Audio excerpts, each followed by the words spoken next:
Should I reset my 70 or just run recaps?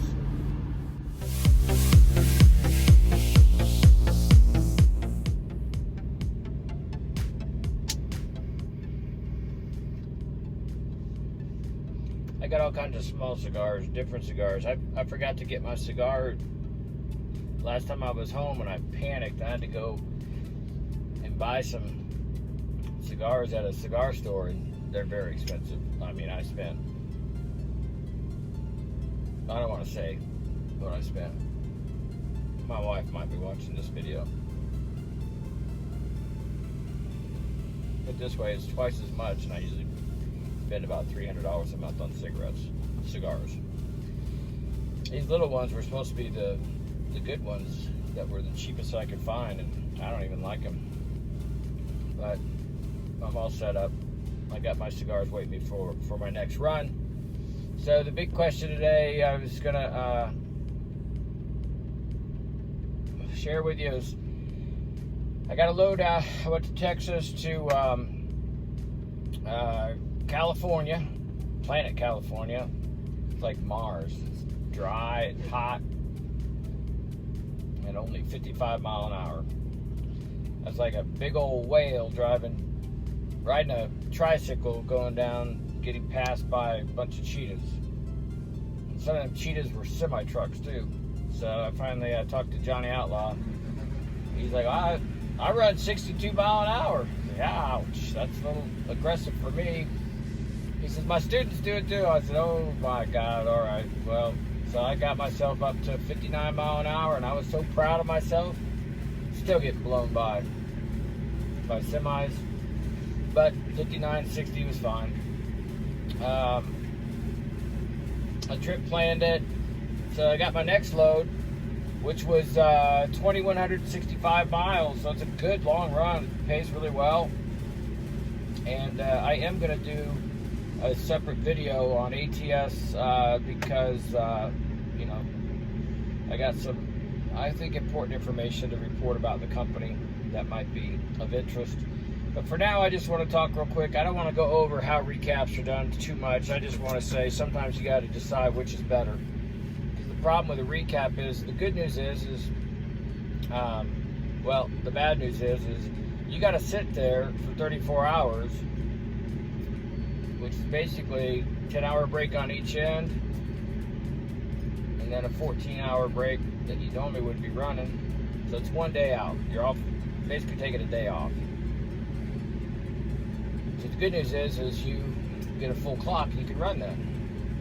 So I needed to have, if I had a full clock, I could have made this in 4 days, which is what they wanted. But since I didn't have it, I went and hooked up under the load. I'll show you the video. I was at a little warehouse. And they loaded the wrong load. It was going to go to Iowa. They had to unload it and reload it. So I'm glad I caught it. I don't usually catch stuff like that. I'm usually not that thorough, but I caught it. So I got out of there, talked to Johnny Outlaw, and there's several different ways you can go from Southern California to up to northern Ohio, and the most efficient route is right up through the mountains in Denver. But if you don't have to ride through the mountains of Denver, then don't do it. So about an hour out of my way, if I went across the 40 and then I went up through I'll go up through Oklahoma City, Tulsa, work my way up through Indianapolis up to Ohio. So we'll see how that goes. But here, I'm going to show you. So what I do is I map it out. Today's color is purple. I don't know what happened to my black marker. So what I got here, just to give you what was in my head, was I needed 37 hours to get there, roughly. Probably could do it 36, 35 maybe, but I just put 37 hours. 37 hours, that's based on 58 miles an hour average, because I did have some mountains to go through. 2,165 miles. I could have done it in 4 days with a full 70, but I got to run off recaps for 5 days. And here's the dilemma. Even if I did a reset, so my recaps aren't terrible.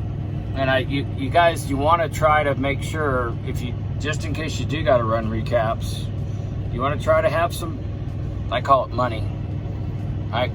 You know, like $9, $8, $6, I call that money. It's hours, 9 hours, 8 hours.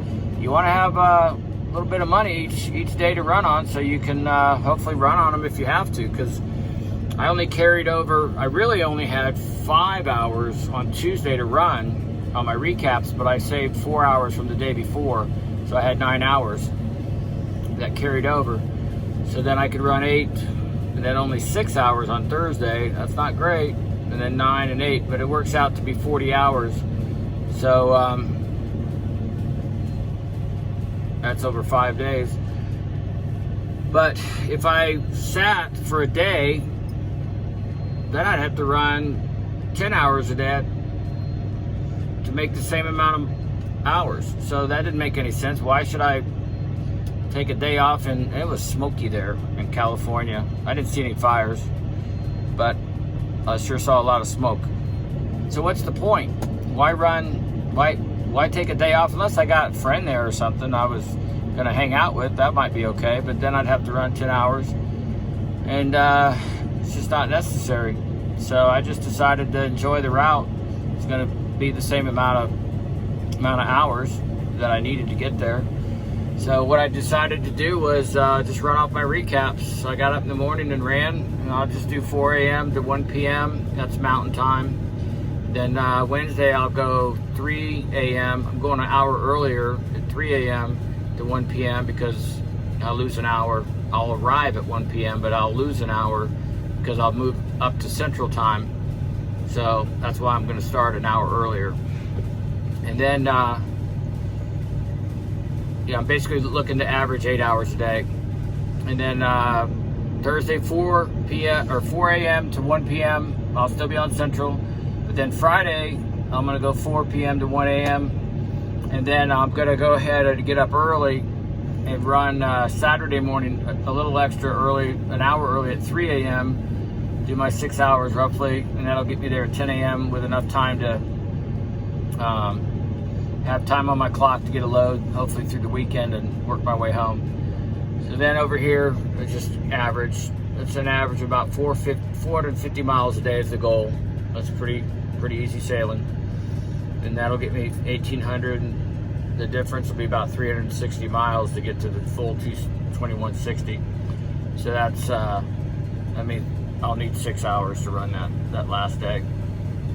I might knock that down to 5 depending on how my route goes, but for the most part, that's the plan. So you got to look at both sides. At the end of the day, I'm not really going to get there any faster. So why go through the hassle of sitting for 34 hours? Because I hate sitting. All right, so in June, my wife made me a shirt for my birthday. It says Kangaroo Trucker on it, and I'll show you a picture of it here shortly. It's in the laundry right now. And Raymond Gibbs, aka Chicken Leg, he was one of the first guys I started following when I started my trucking career 18 months ago, and we've become good friends since. And he said he wanted one. And I said, well, if I send you one, I said, you need to send me a picture with that, with you wearing that shirt, so I know, so I know you got it. What he doesn't know is I'm gonna put it in the video. So he said, I'll do it, I'll wear it. So I appreciate that. That made me feel good. I'm